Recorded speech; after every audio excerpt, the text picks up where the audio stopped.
In case you haven't stopped by there yet, Toby in the Deep Vest booth, when you go in the exhibit hall, it's immediately on your right. So you'll be able to check out, take a look at their opportunities in detail and maybe sign up as he described. So for our panel, we're going to be, Dan had something come up. He may be joining us. If not, if he's not on this panel, he'll be at 11:30. Again, as soon as his exhibit hall opens, that's going to be 11:30, the stage presentation 2, stage 2, which is in the back middle of the hall. And then also, again, he'll be doing that 1 p.m. meet and greet, which, as a reminder, when you go into the hall, it's on your left next to the Eagle Publications booth. So with that, I'm going to introduce our other three panelists who are going to be joining me up here on the stage to talk about the AI boom and how to play the next thing. First is Michael Lee, founder of Michael Lee Strategy, an investment management and wealth planning firm. Mike is a veteran voice in the financial services industry, a widely recognized financial commentator who you've seen regularly on Fox Business. Few were as early and accurate as he was about the potential for AI stocks, and he's going to update you on where things stand now. Joining us as well is Nancy Tengler, who you've not seen yet on the stage. She's CEO and CIO of Laffer Tengler Investments. Nancy also leads the firm's Women in Wealth initiative, advocating for financial literacy for women, and is the author of The Women's Guide to Successful Investing. Finally, we have Sydney Armani, chairman and CEO of AI FinTech World Group. Sydney is a Silicon Valley veteran with 30 years of experience as an entrepreneur, investor, and advisor in emerging technologies. He's also the founder of the AI World Fund for AI Startups and Accelerator, a venture platform supporting next-generation AI innovation through investment, mentorship, and growth acceleration. Welcome, Sydney. Okay, the way we'll do this, I guess, we'll have the sheriff we get Dan up here. If not, I'll just kind of be turning and asking questions this way. So I want to start with you, Nancy, since you haven't yet been up on the stage. Maybe set the stage, if you will, a little bit of what you're seeing in the markets and kind of how you see AI at this point in time in the market cycle. Okay. Well, many of you have probably heard me talk about this at this particular conference and then on television, but we actually believe our investing theme has been old economy companies that have pivoted to the new technologies. So Walmart has been our poster child for 3 or 4 years, and now they're on the NASDAQ and a member of the NASDAQ 100. And then the providers of the picks and shovels. And we don't think that trade's over. I was on CNBC with my forgetful friend Dan Ives the day the DeepSeek news came out, and I was on for an hour talking about why I thought it was a tremendous opportunity. It was. We saw, we were able to buy names like Palantir at 88, NVIDIA at 104, Tesla at 240. The market is driven in the short term by the algos. The hedgies jump in and exacerbate the volatility, and that presents opportunities for those of us that are long-term investors. So we think this is another opportunity. Someday the party will end. I managed money during the 1990s. I've been drawing the analogy for almost 4 years. It's not that. This is not that. And we've just launched a thematic portfolio on what we think is the next generation of technologies, and that would be robotics, space, nuclear power, and quantum computing. So we believe that we will be living a lot differently in the coming decades, and we want to be part of it. We want our clients to be part of it.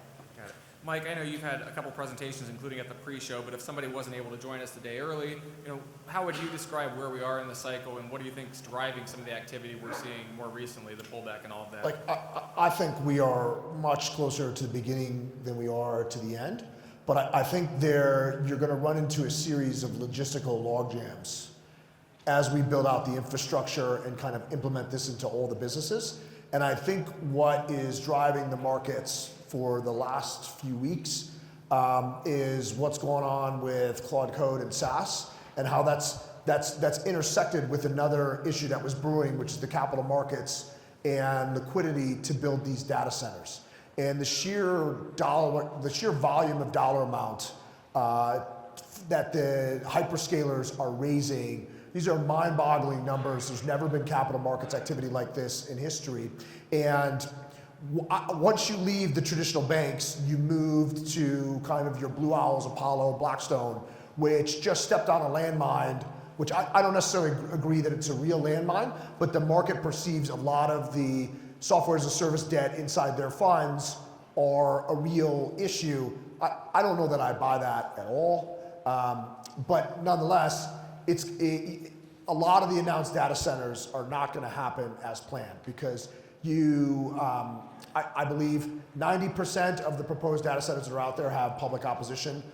Historically, 40% of all data centers or all public projects with opposition don't go through. So this is that will elongate the cycle, and that will preserve pricing power and scarcity for compute. So like I think we're in for a bumpy road until this capital markets issue gets resolved over the next couple months, and I'd be using it to add to your favorite names, because I can't, like we're gonna get a report from NVIDIA tomorrow, and I think that's like the Super Bowl of investing at the moment. I think you're gonna get unbelievable news from them, unbelievable guidance. We'll see how the market takes it. You know, CoreWeave, one of my stocks the next day, but in the short term, like you can see corporate credit spreads blowing out for the hyperscalers. I think we're in a liquidity crisis, not a solvency crisis. This isn't this isn't a $200,000 home with an $800,000 mortgage, right? Some of these data centers are 20 to 40% ROI, right? So that's like $1 million building with a $250,000, $300,000 rent roll, right? So the banks want to lend to them. You're just running to position limits. Like for example, like I know for a fact Wells Fargo can't lend any more money to Oracle just because of their positions. Like they're just so. The sheer volume of what's happening, we've never seen before. It's going to go on for much longer than I think most people expect. And then all these names are at reasonable valuations. Yeah. Like Microsoft is trading at a lower multiple than the S&P 500, which I don't know how many times that's happened in the last. And PEG ratios, they're very cheap. And it's, when you look on a forward basis, those earnings are going to be better, so they're even cheaper than they look at on your screen. So I'm wildly bullish, but I think we could struggle for 1 to 4 quarters because of this capital markets issue. I hope the Super Bowl for NVIDIA goes better than the Super Bowl went for my Patriots. In any event, Sydney, let me ask you, since we're talking about how to play the next thing, I know you invest you focus on sort of pre-IPO private companies in this tech space. Which industries do you see right now as sort of being either disrupted or benefiting from AI? If you have to look at sort of financials, industrials, where do you see the big plays? Oh, that's good. Well, first of all, good morning, and it's an honor to be in the Money Show and with these wonderful people here, Nancy and Mike. I'm watching you guys every day on television, so good to be with you. Welcome. Answer your question. I had the leverage to be in New York, East Coast, old money and the new money since 1997, Silicon Valley. So I leveraged that also the new company coming in. And I was there doing the dot bomb and other thing, and I see some of the companies before Google show up, like Alta Vista, if anybody remember Alta Vista, but they were ahead of a search engine. But same thing with AI revolution that's happening over there. There's a lot of companies coming in there, but there's going to be a winner, and you're going to strategize how you pick up some of those companies that they're doing. Obviously, everybody's talking about NVIDIA and the chip manufacturing, other people coming in, but there are some other things going on behind, the AI, and which is some of the software, some of it in healthcare, which I'm very bullish myself in healthcare and AI. And so that's why I see it over there. So we've got to be picking and wait, kind of see, as Mike said, that the dust settle a little bit to see what we can do. And there's and I was just, earlier I was talking about some of the company, like old school, like 3M, coming up with some sort of kind of a vision, and they're building these chips, because biggest things about the chip is heat and infrastructure for the electricity. So the 3M coming to something to do the cooling of the chip. And so you got to look at because a lot of these old company, old school, they're waiting to see what's happening. When the dust settles, they're going to get into this. I'm curious what each of you thinks about the IPO situation and participation for individual investors in this boom. I mean, OpenAI, Anthropic may come public this year. We don't know for sure. SpaceX obviously is targeting a 2026 IPO. What impact do you think that's going to have on investor sentiment, on investor dollars being available for the sector? Just kind of curious about thoughts on that. Yeah, I'll start. OpenAI and Anthropic, when you look at their revenue and their users, are the 2 fastest growing companies in human history. And it's competitive. Like you've got Grok out there with XAI, as well as Gemini and Llama on Facebook. So there's a lot of competition out here, yet these companies continue to grow. So in terms of whether or not people should go out and buy these IPOs, I mean, it'd be better to get your hands on the stock now if you're bullish on these names, because it's probably going to be, as time goes by, the valuations of these go up because you get further clarity, and the projections for going out 3-4 years keep going higher. So I think if they can pull off successful IPOs, it's a wildly bullish sign. Right, and it's given in light of like the recent pullback we've had, the destruction in SaaS, that like if they can get to market and they can do these deals, which will be some of the biggest IPOs ever, like that's a huge bull sign in terms of risk appetite for the markets. Okay. And I would ask maybe Sydney the same thing to you, since you brought up the .com era where we had, and I don't know, 5 IPOs a day at one of those points. What are your thoughts on just the fact that some of these big, very large companies are looking to do big, very large deals? Yeah, I saw it actually. I was right there in '97. The cheapest hotel was $600-700, and right there in Mountain View, California. But yeah, back to your question. I see some of these companies, like Mike was mentioning. Like they're doing a good job, but you have to wait to see many. I love Gemini. Gemini's Google's doing a lot of things behind the scene. All these companies, and that's another thing that I see. They're investing in each other. So every time you open a thing, said there are NVIDIA putting money in the OpenAI and others. So these are like inside investment. And as far as a retail investment, I haven't seen a huge money coming into some of these companies. So you got to kind of watch out. But go back to what I was saying about AI in healthcare. That's the winner. That's that I can tell you. But this is not advice. This is you make your own decision. But myself, I love companies like Open Evidence. They already have a subscription base. There's just for the app for the doctors and the nurses, which is that, and also another drug discovery, and just got a couple $100 million. That the company called Chai Discovery, and this is like 26 years old guy started this company and already discovered a couple of drugs.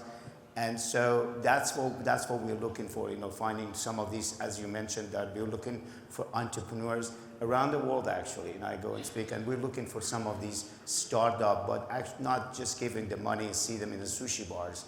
Just, see them in they mentor them. Yeah, they do that. They used to do that in Silicon Valley. We made it.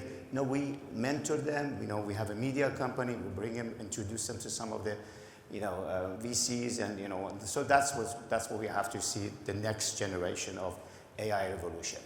We have time. I want to leave time for questions at the end of this. So maybe want to get an actionable item or two from you, Nancy, and then Michael, just some of your best ideas for this environment. Okay, so I think you want to be in buying not every software company. We exited Adobe, we exited Salesforce. I know, for example, Dan disagrees with me on Salesforce, but I just think there's better places to be.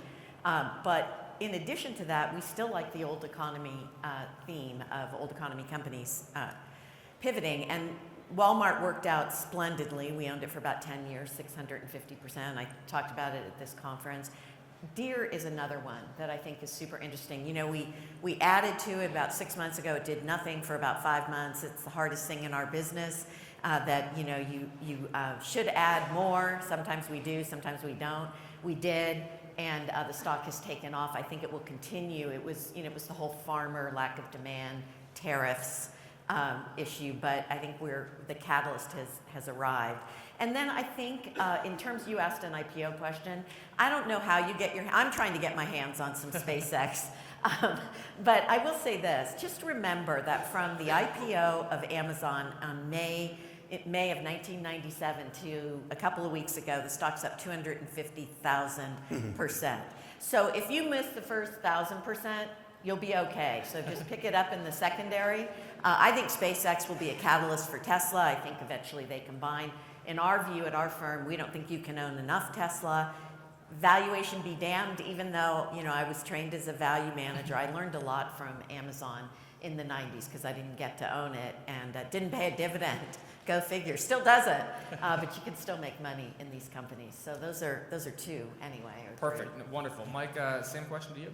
Yeah, so I really think this Palantir on this pullback, it's given you a great opportunity to own the stock. In my estimation, they need to be looking at a minimum of 12% quarter-over-quarter growth to kind of support the valuation they had going back a few quarters. And then in the last quarter last year, 18% quarter-over-quarter growth. When they just reported a couple weeks ago, 20% quarter-over-quarter growth. And it seems that the growth rate is accelerating the bigger they get, which is just an unbelievable sign for a growth company. I would like it to be cheaper. I don't know that it's going to get cheaper. And given all the noise around SaaS, I think this is a pretty good entry point, around 130. And if it sells off, I'll be buying more. So just Palantir is the glue that holds all of AI together. It's a software that can sit on top of anything. So it takes all of your data, all of your legacy system, and will feed it into your large language model and pull it out the other side into any sort of agent, or and then from the agent into the end business process. It really, just from start to finish, when you have it and you have them working in your organization, everything is working better. On top of that, CoreWeave reports this week. I'm a big proponent of them, the way that they approach the cloud and the way that they service their customers.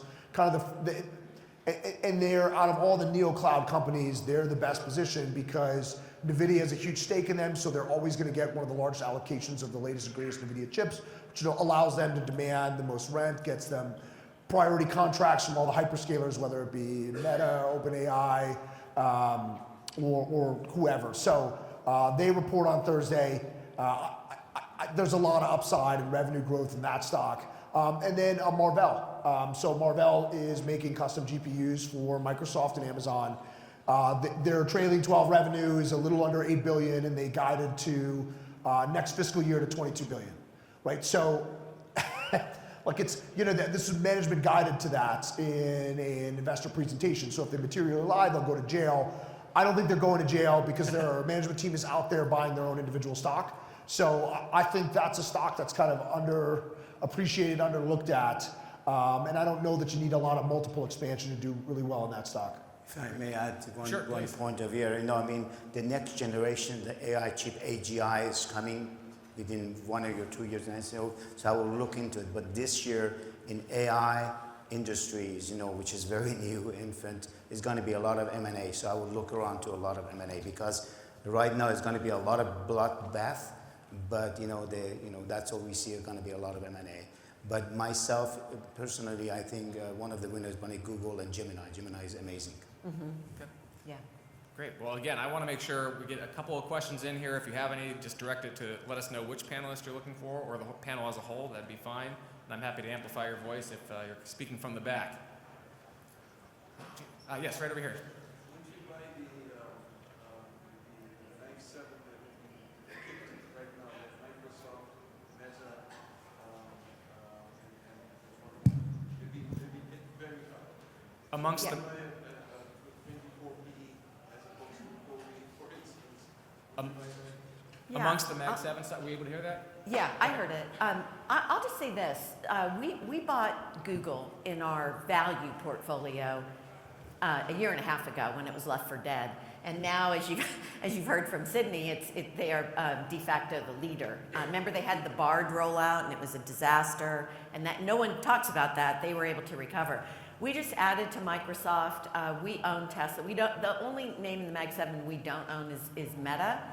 You saw the deal today with AMD. I'm kind of excited because AMD's in my 6 for 26.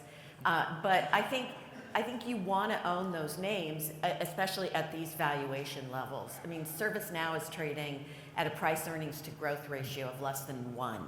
So growing 20%, multiple somewhere in the low 20s. So those are opportunities. Unless you think ServiceNow is going out of business, I don't think Bill McDermott will let it happen. So I think he's one of the best CEOs in Silicon Valley, but you know more than I do about that. Also, Bill McDermott just bought a bunch of his own He stock. did, $3 million, yeah. Will this rotation go back to the Mag 7 very shortly? So I think a lot of the pressure is from these capital markets issues, right? And so CoreWeave is kind of the leader in this movement, but historically in Silicon Valley, people to grow, they use cash and equity. All right, well, if your return on invested capital is higher than your cost of debt, according to John Malone, you can make unlimited money.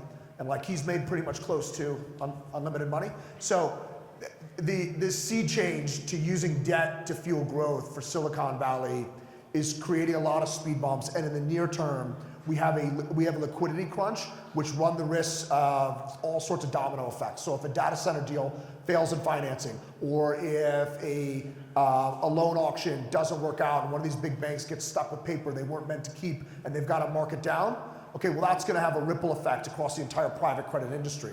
And so again, to me, this is a liquidity problem, not a solvency problem, because these are good deals, but that's putting pressure on a lot of these stocks. And then one that we haven't really talked about, it doesn't really play into AI, is Netflix. I think if Netflix misses out on this, this deal with Warner Brothers, that stock should recover nicely, because it's that acquisition which has weighed it down dramatically, and the proposition of them loading up on even more debt. So, I'm rooting for them not to win. Well, in these balance sheets, these companies have more money than most countries. So, Amazon's got, or Microsoft has 89 billion in cash. I think Amazon has 130 billion. So, I think this is different because we were at the 90s party. It was a lot of fun, but it also made no sense.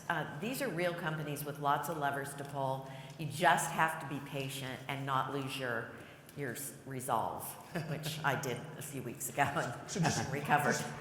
So somebody made a mention to me about the volatility that we're seeing, and it's like you would think that it's been all the Wall Street guys that have moved over to the cryptocurrency world when it's been the opposite. And Bitcoin has had at least 150% drawdown every single year for the last decade. And you have all these cryptocurrency guys running all over Wall Street. And all these tech stocks, they're fellow travelers, these Bitcoin guys and these crypto guys. So if you own them, you've got to have an investment thesis about where they're going, belief in the business model, because it is a roller coaster. We probably have time for one last quick question. We got right in the middle. Yes, sir. Yeah.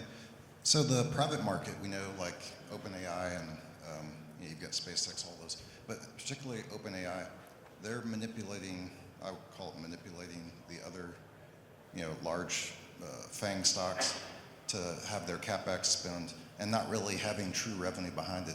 I guess since we're still working out the revenue model, and you can kind of go back to the wireless days of like unlimited versus, anyway, not to go into a lot of details, but you see where I'm going with that. So it's like, what is the revenue model going to be, and are we going to generate enough revenue from, from this open AI revolution that we're seeing right now? And again, it's more from the private markets is where I'm concerned, and them manipulating the public companies. So we should force them, is what I was thinking, to go public. Or there's got to be some kind of regulation. I know people hate that, but what are your thoughts on all that? Sydney, Yeah, no, I hand it to you with the. Really? Yeah, you're the expert of here. No. Yeah, no, but I can answer briefly, but then I'll hand it to you and Mike. OpenAI, and obviously they have a lot of subscriptions, on the chat GPT around the world. Right now it's 50 million, over 50 million. And so they're positioned to actually to get out there to know. But I still, go back to what we discussed about Gemini behind the scene, because once that thing's for the, we have to see that we have two vision. There's something that you put information and, to send us some letters and put it on the chat GPT, but enterprise AI is not there yet. That's what we're going to see with this. So that's what you definitely are going to looking at the companies that there, and that's a big money. And like you mentioned earlier about the old school, companies and the new school. Obviously, companies like IBM, and they already had Watsons and other people, they are, and Google, they're very well positioned in the future. So you kind of watch and see as you see it. But yeah, I can see a lot of M&A in the future. And remember, I go back to what is said, a lot of these companies, they're investing in each other. There's no money coming from other yet. So that's a big, watch out for. Yeah. Well, and I would just say, I don't like Sam Altman. Yeah.